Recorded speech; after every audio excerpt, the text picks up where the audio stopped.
Olá, turma, tudo bom com vocês? Vocês devem estar acompanhando essa questão do coronavírus, que tem mudado muito a nossa organização como sociedade de uma forma geral. Nessa semana, as nossas aulas estão suspensas, nós ainda não temos previsão de como serão os próximos dias, mas o ideal é que vocês procurem acompanhar as orientações do coordenador de vocês e aguardar as informações que vão chegando, ok? Bom, na nossa aula de hoje, dia 16 de março, a gente trataria de dois tópicos. O conhecimento científico, que fecharia as questões dos tipos de conhecimento que nós temos.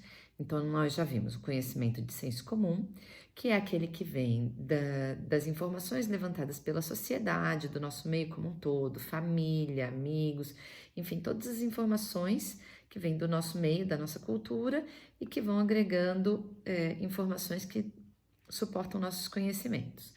A gente falou também sobre o conhecimento filosófico, né? O conhecimento filosófico é dos mais antigos, dos quais a gente tem notícia, ou dos quais a gente tem conhecimento realmente, né? E que, na verdade, ele parte muito das indagações. Enquanto o senso comum, então, ele trabalha questões relacionadas ao nosso dia a dia, informações que vêm de família, amigos e do nosso meio como um todo, a filosofia, ela busca indagar. Então, ele sempre vai questionar, ele nunca vai aceitar uma resposta, mas sempre vai colocar outros porquês a serem respondidos.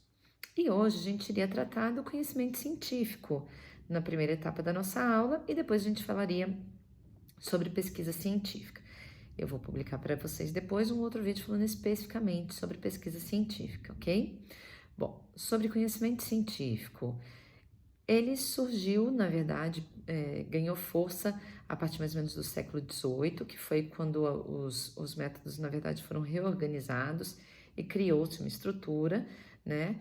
E a gente faz uso, na verdade, para tentar responder às questões mais variadas em qualquer área do conhecimento.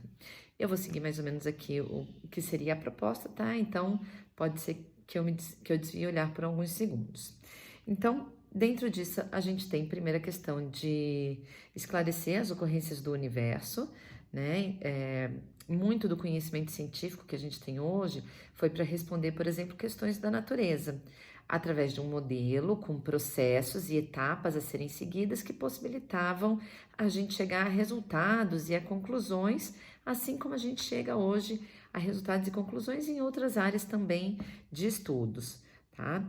E nos possibilita ter um entendimento maior sobre a realidade que nos cerca e mesmo comprovar certas verdades que até então não tinham sido verificadas, tá? Essa é uma questão também muito característica do conhecimento científico, né? O conhecimento científico, ele depende de verificações, ele depende de testes, de comprovações, para que a gente realmente entenda tais questões como verdade, né?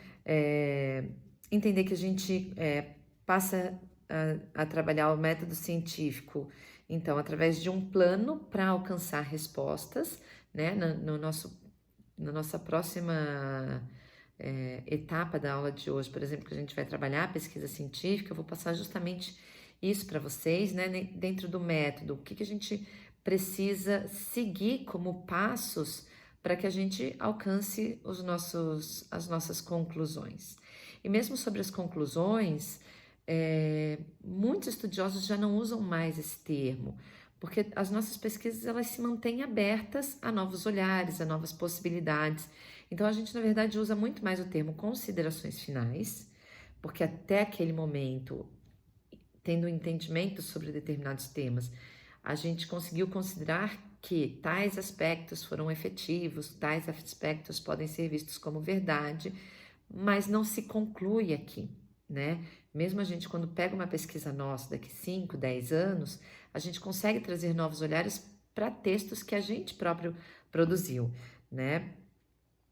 Então, importante frisar isso, a gente trabalha por experimentação, tá? Muitas das vezes vão ocorrer falhas e dentro do conhecimento científico a gente tem que estar aberta ao erro, tá? E a experimentação ela é justamente para isso, para testar e evitar falhas, né? E a partir do momento que uma situação foi testada várias vezes, a gente pode comprovar aquilo como verdade ou como uma situação que pode ser seguida porque ela foi comprovada, tá? Então, de uma maneira geral, o conhecimento científico ele seria uma análise profunda de todas as coisas, né? Em qualquer segmento a gente consegue trabalhar isso. Acredito que eu já até tenha falado com vocês, mas a gente considera mais ou menos da seguinte forma. Primeiro, a gente tem dados soltos dos mais diversos sobre as mais variadas situações.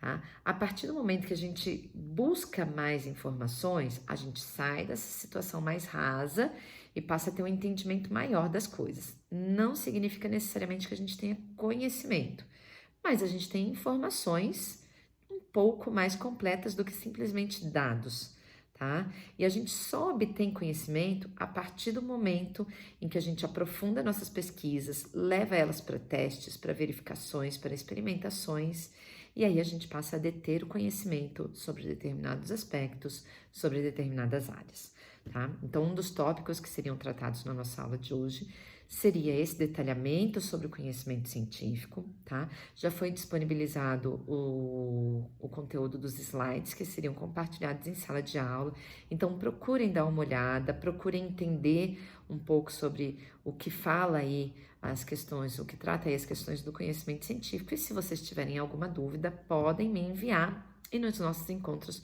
presenciais a gente volta a debater, ok? Eu vejo vocês daqui a pouquinho no próximo vídeo.